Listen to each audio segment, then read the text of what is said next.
Good morning, जय श्री स्वामीनारायण। આજથી આપણે આપણું ચેપ્ટર નંબર 12 વિદ્યુત તથા પરિપથ એનો અભ્યાસ સ્ટાર્ટ કરીશું। હવે તમને ખબર જ છે, વિદ્યુત આપણે નોર્મલ આ વર્ડ વાપરતા હોઈએ છીએ કે આપણે ગુજરાતી લોકો શું કહીએ છીએ, લાઇટ કહીએ છીએ। એકચ્યુઅલમાં એ લાઇટ નથી, એ શું છે, ઇલેક્ટ્રિસિટી છે। આપણા ઘરે જે આવે છે ને, ઇલેક્ટ્રિસિટી છે।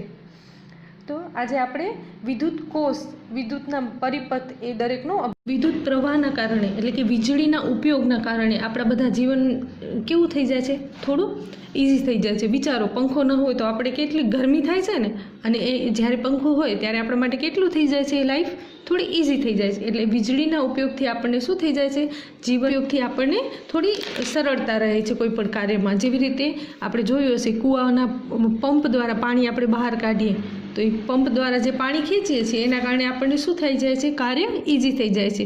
એવી જ રીતે આપણે આપણી ઘરની અગાસી ઉપર પાણીની ટાંકી હોય એ ભરવી હોય તો આપણે શું કરીએ છીએ, મોટરની સ્વિચ ચાલુ કરીએ છીએ અને પાણી ભરાય છે। તો આ કાર્ય શું થઈ જાય છે, થોડું સરળ થઈ જાય છે, ઇઝી થઈ જાય છે।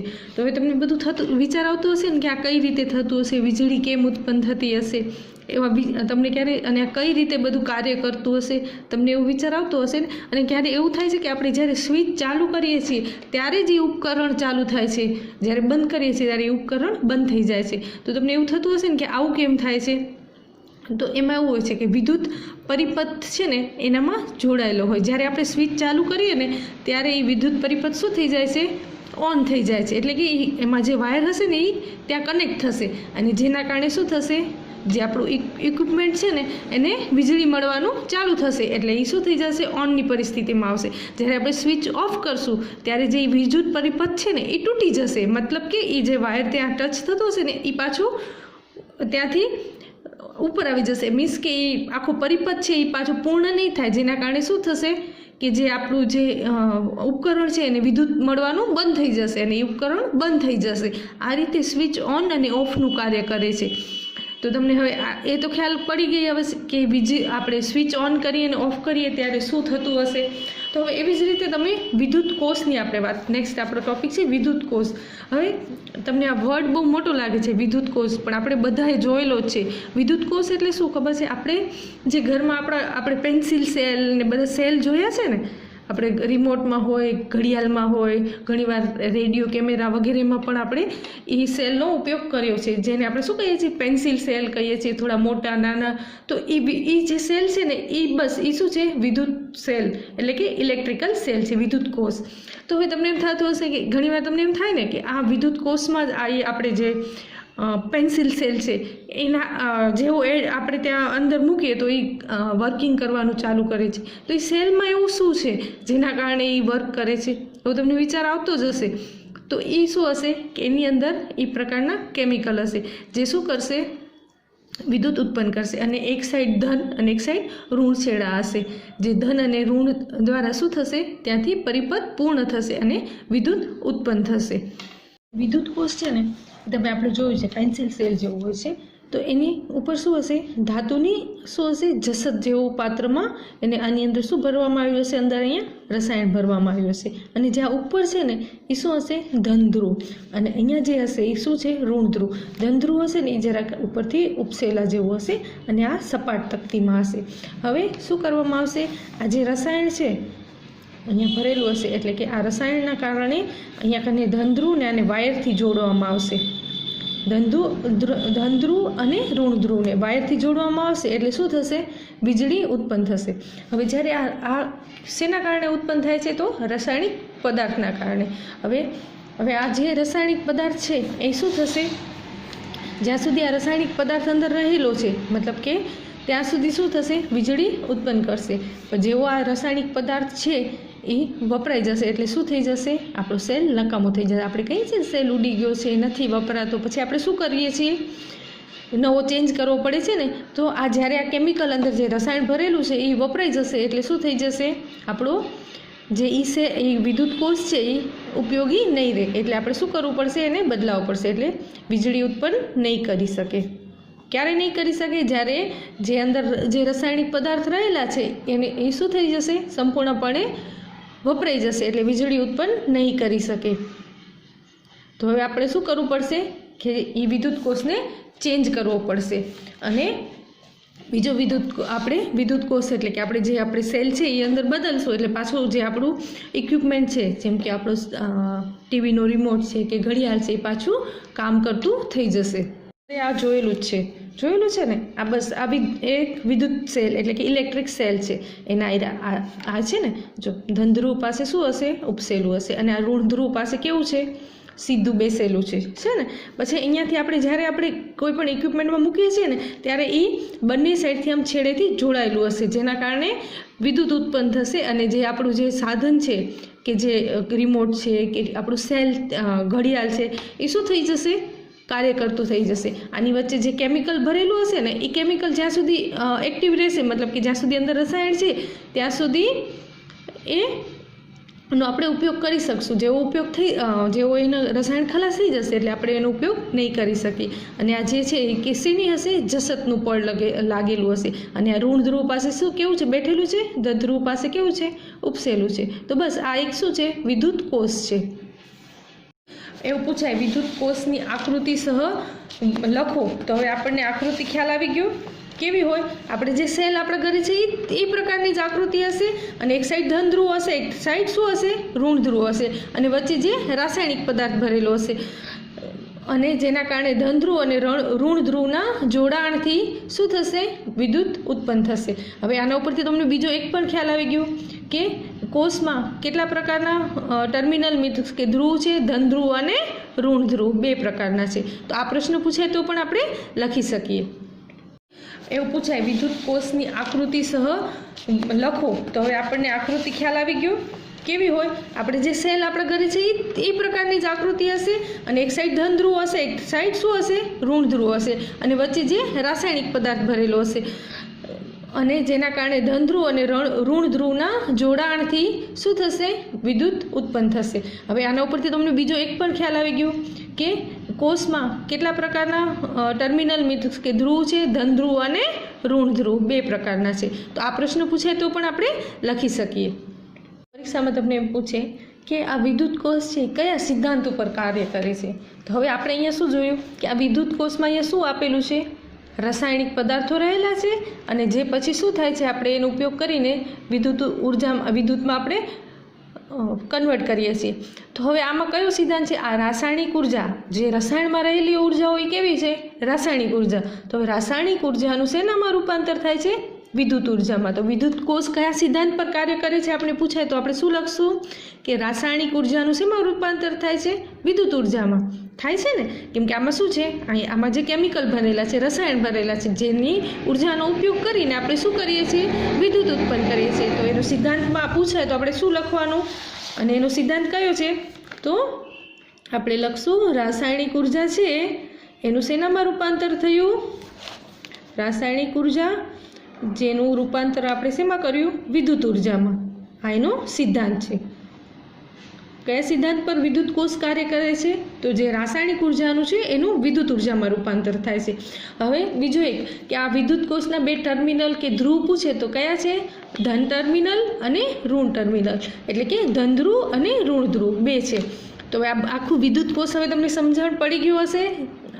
અને તમને પૂછાય મોટો પ્રશ્ન કે નાનો, આપણે બધી રીતે લખી શકશું. અને હવે તમે જ્યારે પણ સેલ જોશો એટલે તમને તરત શું આઈડિયા આવશે કે જે ઉપસેલો ભાગ છે એ કેવો છે? ધન ધ્રુવ છે. જે સપાટ ભાગ છે એ કેવું છે? ઋણ છે. એની વચ્ચે શું ભરેલું છે? કેમિકલ ભરેલું છે, જેના કારણે આપણે એનો ઉપયોગ કરીએ છીએ. અને શેનું છે? રાસાયણિક ઉર્જાનું વિદ્યુત ઉર્જામાં શું કરે છે? રૂપાંતરણ કરે છે. અને એ ક્યારે શક્ય બને છે? જ્યારે આખું પરિપથ શું થશે? પૂર્ણ થશે. કે અહીંયાથી આપણે જે જોયું ને, અહીંયા જે ધન ધ્રુવથી ઋણ ધ્રુવ આખું આમ જોડાશે ત્યારે જ થશે ને. તો આ થઈ વિદ્યુત કોષની વાત. એવું પૂછાય વિદ્યુત કોષની આકૃતિ સહ લખો. તો હવે આપણને આકૃતિ ખ્યાલ આવી ગયો કેવી હોય? આપણે જે સેલ આપણા ઘરે છે એ પ્રકારની જ આકૃતિ હશે. અને એક સાઈડ ધન ધ્રુવ હશે, એક સાઈડ શું હશે? ઋણ ધ્રુવ હશે. અને વચ્ચે જે રાસાયણિક પદાર્થ ભરેલો હશે. અને જેના કારણે ધન ધ્રુવ અને ઋણ ધ્રુવના જોડાણથી શું થશે?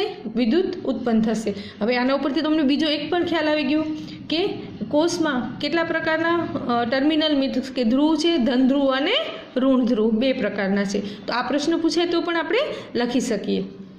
પરીક્ષામાં તમને એમ પૂછે કે આ વિદ્યુત કોષ છે કયા સિદ્ધાંત ઉપર કાર્ય કરે છે. તો હવે આપણે અહીંયા શું જોયું કે આ વિદ્યુત કોષમાં અહીંયા શું આપેલું છે, રાસાયણિક પદાર્થો રહેલા છે અને જે પછી શું થાય છે, આપણે એનો ઉપયોગ કરીને વિદ્યુતમાં આપણે કન્વર્ટ કરીએ છીએ. તો હવે આમાં કયો સિદ્ધાંત છે, આ રાસાયણિક ઉર્જા, જે રસાયણમાં રહેલી ઉર્જા હોય કેવી છે, રાસાયણિક ઉર્જા. તો હવે રાસાયણિક ઉર્જાનું શેનામાં રૂપાંતર થાય છે, વિદ્યુત ઉર્જામાં. તો વિદ્યુત કોષ કયા સિદ્ધાંત પર કાર્ય કરે છે આપણે પૂછાય તો આપણે શું લખશું કે રાસાયણિક ઉર્જાનું શેમાં રૂપાંતર થાય છે, વિદ્યુત ઉર્જામાં થાય છે ને. કેમ કે આમાં શું છે, આમાં જે કેમિકલ ભરેલા છે, રસાયણ ભરેલા છે, જેની ઉર્જાનો ઉપયોગ કરીને આપણે શું કરીએ છીએ, વિદ્યુત ઉત્પન્ન કરીએ છીએ. તો એનો સિદ્ધાંતમાં પૂછાય તો આપણે શું લખવાનું, અને એનો સિદ્ધાંત કયો છે, તો આપણે લખશું રાસાયણિક ઉર્જા છે એનું શેનામાં રૂપાંતર થયું, રાસાયણિક ઉર્જા જેનું રૂપાંતર આપણે શેમાં કર્યું, વિદ્યુત ઉર્જામાં. આ એનો સિદ્ધાંત છે.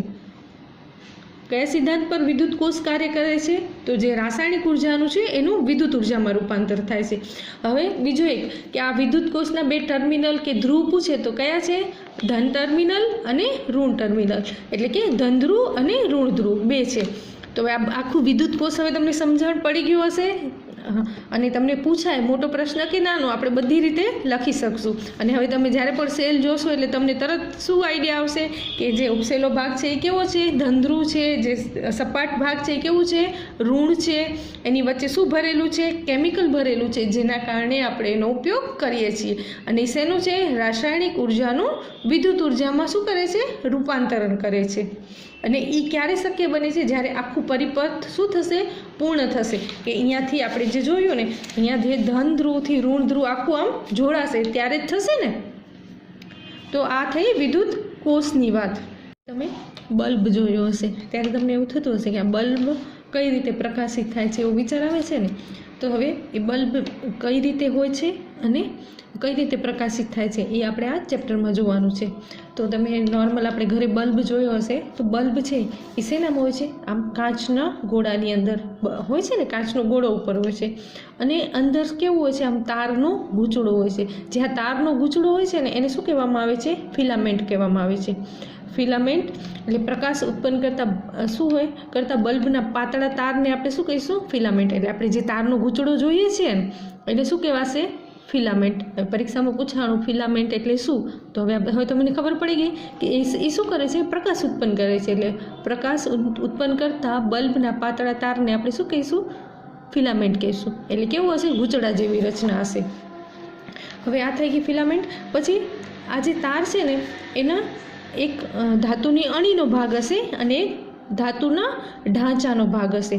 એ બંને શું હશે, એ જે બલ્બ છે ને એના બે ધ્રુવો હશે, ધન ધ્રુવ અને ઋણ ધ્રુવ હશે. તો જ આપણે શું કરી શકશું, એમાંથી વિદ્યુત પ્રવાહ પસાર થશે ને.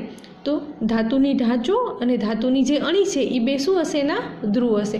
તો હવે આ ફિલામેન્ટ તમને એમ થતું હશે કઈ રીતે પ્રકાશિત થતું હશે, તો જ્યારે આપણે આ ફિલામેન્ટ છે ને એમાંથી શું કરશું, વિદ્યુત પ્રવાહ આપણે પસાર કરશું ને એટલે એ કેવું થશે, લાલચોળ ગરમ થશે, જેના કારણે આપણે શું થશે, એ પ્રકાશિત થશે. એટલે જ્યારે વિદ્યુત પ્રવાહ પસાર થાય ત્યારે શું થાય છે, ફિલામેન્ટ ગરમ થાય છે અને જે લાલચોળ ગરમ થાય છે એટલે શું થશે, પ્રકાશિત થાય છે. તો આ થયું ફિલામેન્ટનું કાર્ય અને આ થયું બલ્બ.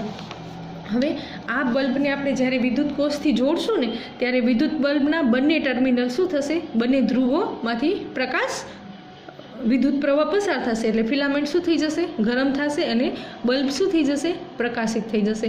તો હવે આપણે પરીક્ષામાં પૂછ્યું કે બલ્બની આકૃતિ દોરી અને તેને કઈ રીતે કાર્ય કરે છે સમજાવો. લખી શકીએ, બલ્બની આકૃતિ દોરી અને એનું કાર્ય. બીજું આપણે પૂછાય કે ફિલામેન્ટ એટલે શું. પછી બલ્બના બંને ધ્રુવો કયા હોય છે, તો એક તો ધાતુની ઢાંચ અને ધાતુની અણી. એ બે શું છે, એના બે ટર્મિનલ એટલે કે બે ધ્રુવ છે, ધન ધ્રુવ અને ઋણ ધ્રુવ. લખી શકાય. તો આ થઈ ગઈ આપણી શેની, બલ્બની વાત. હવે નેક્સ્ટ ટોપિક તરફ જાય એના પહેલાં આપણે આગળ શું જોયું, વિદ્યુત કોષ જોયો અને આ ટર્મિનલ. હવે કોઈ પણ કોષ છે એ ક્યારે વર્કિંગમાં આવે, જ્યારે આપણે સ્વિચ ઓન કરીએ. તો હવે આપણે જોયું હશે, આપણે જેવી આ સ્વિચ ઓન કરીએ ને એટલે શું થશે, આ સ્વિચ ઓન થઈ તો અહીંયા જે તાર છે ને એ પરિપથમાં અહીંયા જોડાશે, જે ધન ધ્રુવ અને બીજી સાઈડ શું હશે, ઋણ ધ્રુવ. તો એ શું થશે, જેવી આપણે સ્વિચ ઓન કરીએ ને એટલે આ તાર જોડાઈ જશે એટલે પરિપથ શું થઈ જશે? પૂર્ણ થશે. એટલે આપણું બલ્બ આપણને બલ્બ છે કે કંઈ પણ છે એ શું થઈ જશે? પ્રકાશિત થશે. અને જેવી આપણે સ્વિચ ઓફ કરશું એટલે આ શું થઈ જશે? અહીંયાથી તાર આનું કનેક્શન કપાઈ જશે. એટલે શું થઈ જશે? વિદ્યુત કોષ છે કે જે આપણું કનેક્શન છે એ કટ થઈ જશે, એટલે ઓફ થઈ જશે. તો આ સ્વિચની માહિતી પણ આપણે આગળ જોઈ હતી, જે અત્યારે આપણે સમજી લીધી.